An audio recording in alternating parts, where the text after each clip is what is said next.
But I'm happy to be here tonight and talk to you about EB5 and the Eola Hotel in Natchez, Mississippi.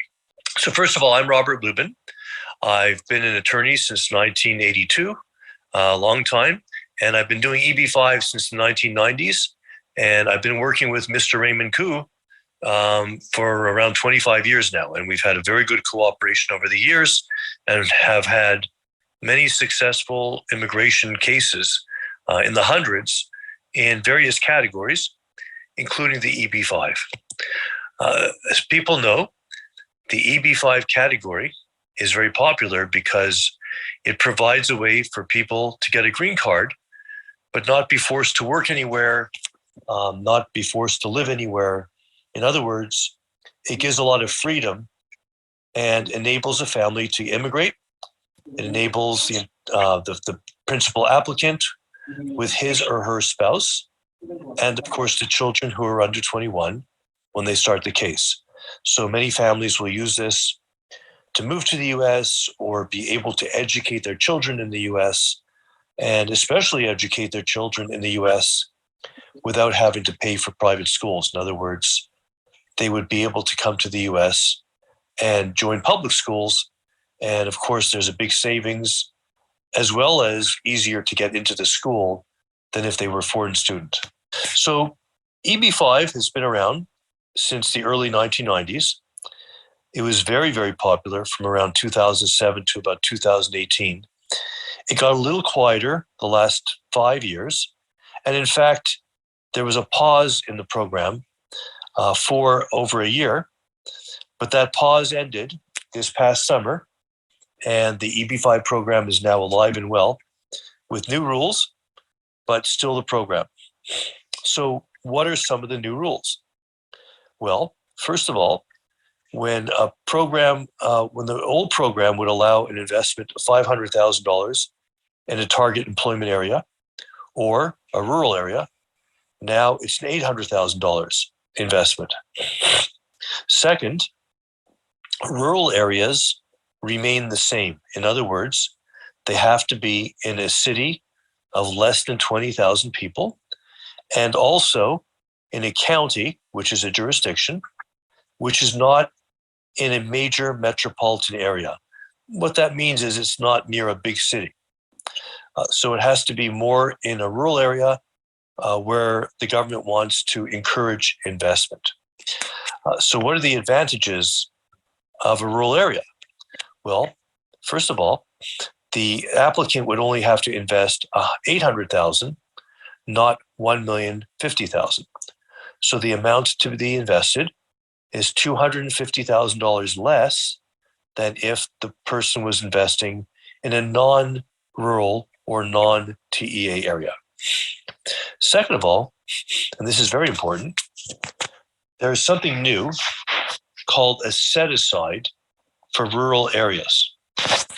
A set-aside means that every year there are 10,000 slots available for EB5, but 2,000 will be taken and separated just for rural areas. So in other words, if I'm applying for a rural area, I can get all 10,000 visas, but I also have a special allotment of 2,000 visas. And no matter where I'm from, if I'm from Taiwan, Hong Kong, India, China, it doesn't matter where I'm from, those 2,000 visas are currently available. So, as an example, if I were to apply in a non-TEA area, and I was from a country that has a backlog, like China or India, for example, I might have to wait 5, 6, 7, 8 years until I can get to my green card interview. But by being in a rural area, I can go for my interview as soon as my case is approved. So that's a very, very big advantage. Now, the tricky thing with a rural area is you want to be in a rural area that still has good commerce and good business. So that brings us to our current case. We are restoring a famous hotel in a well-known tourist city called Natchez, Mississippi. Natchez, Mississippi is on the Mississippi River. It's about an hour and about 75 miles north of Baton Rouge. and about 150 miles north of New Orleans in Louisiana. It's a river town.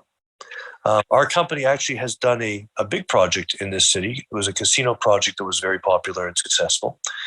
And the city has really grown insofar as tourism. There is probably going to be air service being allowed for the first time in a long time. There are 3 river boats, which are cruises, that are now going to be stopping in Natchez. And Natchez tourism is going up to its highest levels ever. The one thing Natchez doesn't have is a really cool hotel, and that's where our hotel comes in. Our hotel was built in the 1920s. It's a historic building. It needs to be refurbished because the way the hotel had been doesn't really work in today's era. The rooms were too small. The bathrooms weren't designed correctly. There are many things that had to be changed. So our project is going to reinvigorate and restart the Eola Hotel. There's a big demand for this hotel. The demand for hotel rooms in Natchez has gone up dramatically. Also, Hollywood has discovered Natchez. And what do I mean by that? There are many movies now that are being filmed in Natchez. And when these actors and movie people are coming to Natchez, they're looking for a better hotel to stay. And so our hotel will fill that void for all the movies that are being filmed in Natchez.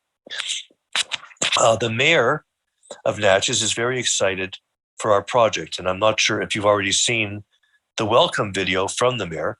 3. Hello and greetings from Natchez, Mississippi. I'm Dan Gibson, the mayor, and I'm excited about our project with Mr. Robert Lubin. That is the restoration of the Eola Hotel. For many years, dating back almost a century, the Eola has been a grand lady gracing our downtown landscape. A very important part of our history as the oldest city on the highest bluff of the Mississippi River. We are excited about the vision that Mr. Lubin has. And as mayor of Natchez, I can assure you that Mr. Lubin has our full confidence and our complete support. So many things are happening. Natchez is known now as one of the fastest growing economies in Mississippi and in the southern region. We are breaking records in terms of investment, new development, new businesses, all of the cruise boats that are coming. In fact, more historic renovations taking place in our city than in any other city in our state. Thanks to Mr. Lubin, the Eola is about to have its grandest chapter of all, and we hope that you will be a part of it. This iconic hotel is about to be the heartbeat of Natchez. So they're very excited and they're very supportive of our project. Our project also has a lot of interesting advantages.